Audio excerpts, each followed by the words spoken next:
let's go into our news of the week, which is brought to you by Eagle Mortgage. Eagle Mortgage is, the master of mortgages, you could say. They've been doing it for well over 30 years. Holly Schneiderwind is the owner, and she has a staff of mortgage brokers and support people that do an outstanding job. Very customer service oriented. And let's face it, it's March right now, and that's the time of year where people start to think very seriously about buying houses. It's prime time for moving coming up. And one of the first things you want to do, if that might be you, is to go meet with a mortgage broker there, get an Eagle Mortgage pre-approval letter. It's kind of like a weapon and a shield all in one. So you go into what can be a competitive home buying situation if there are multiple offers, and yes, that still happens. You'll be in good shape, and it doesn't matter whether you're doing FHA, VA, conventional. They even have some of the specialty loans. But Eagle Mortgage is the place you want to do it. You can find them in person at 114th and Davenport or online at eaglemortgagecompany.com. Trenton, the big story this week was kind of our big story last week. It's just that we have more details now, and that's the Crossroads. As we reported last week, the size of the project has increased dramatically, about a 33% increase in cost, and that's exciting. Because a new big-time development company has joined the fray as one of the players.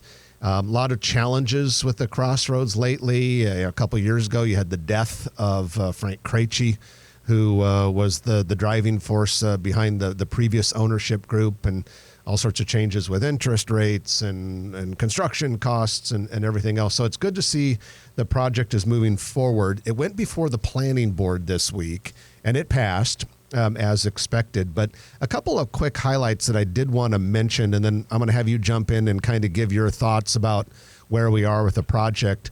But first of all, a handful of numbers. In the previous proposal, the number of residences was 596. Now that has now gone up to almost 1,300 residential units, and that does include 118 condos, ownership units. Office space has wisely decreased. Originally planned 526,000 square feet, now down to 200,000 square feet. Retail space has gone up. 239,000 up to 380,000 square feet. And the entertainment space remains about the same. A couple other things that are significant that came out of the planning board meeting this week. There will be a town square, so to speak, in the middle. Underneath it will be a few layers of underground parking, so we're hiding a lot of the parking in the new project, which has proven to work really well in some other mixed-use projects around the country. Around that square is where they're going to concentrate a lot of the higher-end retailers they're chasing. And the ownership group said to the planning board this week that they are at the letter of intent stage with two big-time national prestigious upscale restaurants. And they also said they're at the letter of intent stage just near that main central square for a yet-to-be-named large entertainment business. So it looks like this project, which I know a lot of Grow Omaha listeners are frustrated about. Believe me, for the last 10 years, we get emails, what's going on with Crossroads and all that sort of thing. But it looks like they've got a good plan, a good team together, and it appears that the city is on board with the project. Absolutely. And you also saw that the $80 million of tax increment financing has increased to $105 million in tax increment financing. It's important to note that, according to Jorge Sotolongo and the minutes and everything else, is that he is our colleague at NAINP Dodge and a member of the planning board. Yep, thank you. And that money is to pay the debt service for 3 new parking garages that are underground. You can't imagine how expensive it is to tear down the current parking garage, but it sits in the corner, and that's a prime retail spot. And so the city will own those parking garages. Park Omaha will be just like they're doing downtown with the app. With the app, but downtown with the Mutual of Omaha Tower. And then also their Mutual Omaha's old campus, they own those parking garages at Midtown Crossing. Well, and they're going to do a very similar thing in that 37 Farnham building, the 9-story mixed-use building under construction appropriately at 37th and Farnham. They're kind of like, that's like the condoing out. The parking garage will be a separate condo in that building that'll be owned by the city of Omaha. It's my understanding at the Crossroads, it'll be a similar strategy. And the city can do bonds and borrow money a lot cheaper than developers. So you have that. Woodbury, it's like a $4 billion generational developer, has a great reputation, and they'll work with Lockwood Development and Century Development. And I think you're going to see something going vertical later this year. All the infrastructure, about $30 million worth of roads, the utilities, all that kind of stuff is in. And that was very complicated. Well, and that was also the infrastructure that's already in, and we saw that construction occurring last year, a lot of it over the summer and the fall.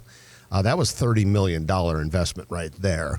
So it's a hell of a project. Interestingly enough, too, we should note that the Omaha Central Library, which is a $150 million project slated to open in 2026 on the southwest corner of 72nd and Dodge, is being pulled into the district.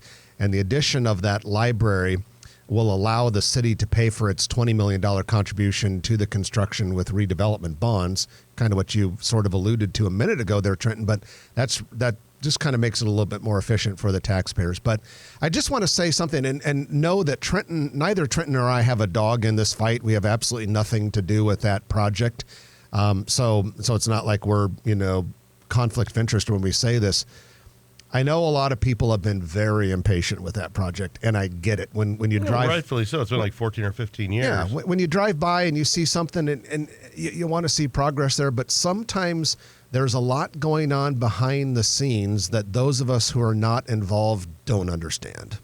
Yeah, I would agree with that, and it's a major change to take down that big parking garage, and some people would say that's a waste or whatever, but it's not efficient for the flow, and the property is in good hands, and so let's see where it goes. Oh, yeah, I do want to address that, too. I'm glad you mentioned taking down the parking garage, because I think a lot of people thought, my God, that's so wasteful to do it. And I can understand why they wanted to keep it in the original plan, because they are so expensive to build. But when the new owner of Woodbury came in there that's done so many of these big-time projects, like, no, it just does not make sense. It doesn't create a profitable development to have all the parking over on one little corner out of the way from everything. And I think it's interesting that nobody's really talking about the Swanson Library at 90th and Dodge, which is another great intersection. And I'm not sure if that neighborhood uses it for other functions or neighborhood meetings and things like that. But it seems to me, because that's a mile away, or actually a mile and a half, that would be a perfect spot, and we've talked about this before, is that to do like a podium building where you put parking underneath it and do condos or something on top. Can you imagine the views from there? And it would be a modern-day Swanson Library. Yeah, that'd be a great use for it, like nice 5-story building there. To the best of my knowledge, nothing has been announced about the future of Swanson Library, but from an efficiency perspective, it would probably just be silly to keep that thing open and pretty wasteful. Especially when you can get on public transportation and go right down the main corridor. And it's such, as you indicated, such a prime redevelopment piece of ground. We're going to get some emails. Well, another big, from Swanson neighborhood people, don't you be talking about taking my library away. But I'd personally be shocked if that stays open long term. Another big story that came out, World Herald did a nice piece on Mecca and the city of Omaha's plans to expand the convention center portion of CHI Health Center Omaha. This would be a $175 million expansion that would add 24 meeting rooms to the east side, second floor of the building. This project would be built out over the loading docks below, so I imagine it would be somewhat architecturally and engineering-wise complicated. But the purpose here is to make the center more viable for today's meetings. Currently, CHI Center only has 16 breakout rooms. When you look at the CHI Center, its square footage for flat shows, trade show space downstairs, very, very impressive. Size of its ballroom on second floor, great. The pre-function space, but apparently the problem is breakout rooms. And the Visit Omaha people were quoted in the article as saying, that has changed. As a guy who speaks at a ton of conferences around the country, I have noticed that breakout rooms are getting a little bit smaller than they used to be, and there does seem to be more emphasis on breakouts vis-a-vis general sessions than there used to be. Probably makes a lot of sense to do this. The center is really well managed financially, so I personally don't have any concerns about how they would handle that cost, because Mecca and the city have done a great job with the CHI Center to date over 20 years.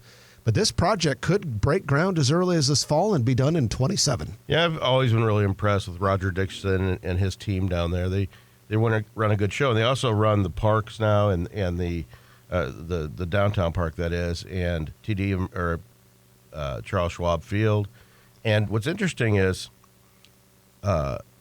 you those breakout rooms, they can put dividers in them so mix and match it. Also, you can have a number of different concurrent events there, so it's just not one big event with a bunch of breakout rooms. They can do that as well, but we're going to also attract several different users at a time. And that's your news of the week, ladies and gentlemen, brought to you by Eagle Mortgage, eaglemortgagecompany.com. If you like this video, be sure to hit those like and subscribe buttons. And remember, Grow Omaha is not just media. This is a mission. We are trying to build up Omaha and make it an even better place. We can only do that with your help. Share this video with your friends, neighbors, and family.